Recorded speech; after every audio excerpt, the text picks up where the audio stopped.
My name is Jim Cullum. I'm a musician. I'm a jazz musician. I play the cornet.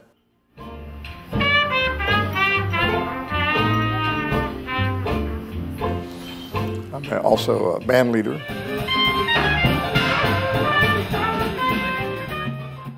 I was drawn to the music by Louis Armstrong, principally. A lot of people have been drawn to the music because of Armstrong. He's very compelling. It's easy to be drawn in by that music. All brass instruments work the same way.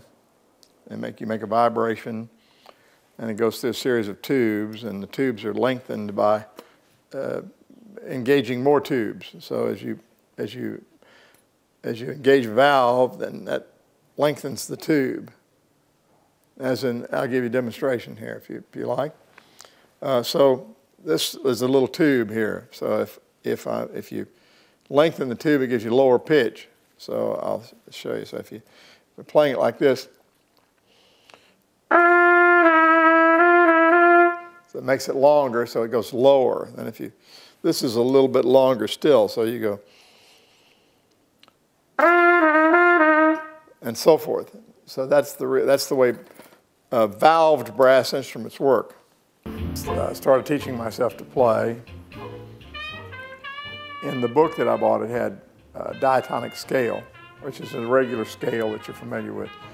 Do, do, do, do, do, do, do, like a scale like that. I had the fingering for that sort of scale. So I figured that out the first day. A little later, I formed a band of school kids. We had clarinet and cornet, guitar, and drums. It was a four-piece band.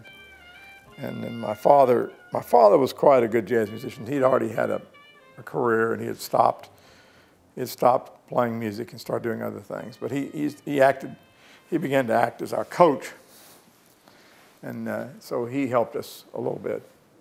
But mostly we were just kids trying to figure out what tunes and what the chords were and things like that. So we play after school. We play, all the time, in any place we could, We went inside the Dairy Queen and we started playing, and it was a pretty small space, and we were kind of noisy in there. And so after we played a few tunes, he came out and he said, "You're not doing any good in here. Go stand out by the side of the road and see if you can draw in a few customers," which we did.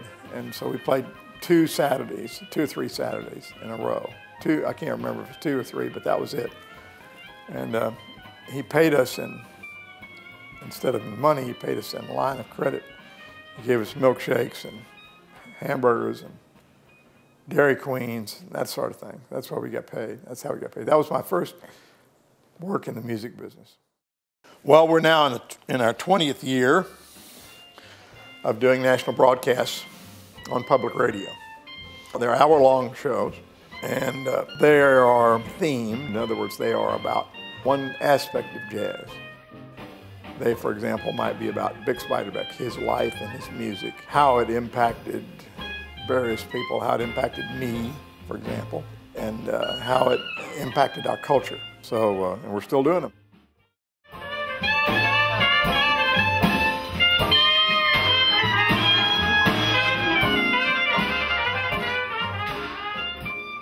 There's nothing so extraordinary about me. I've been at the right place at the right time. I've had many opportunities to perfect what I do.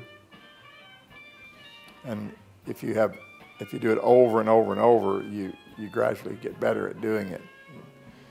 You figure out your mistakes and you keep on going. And so that's what I've done through my whole life.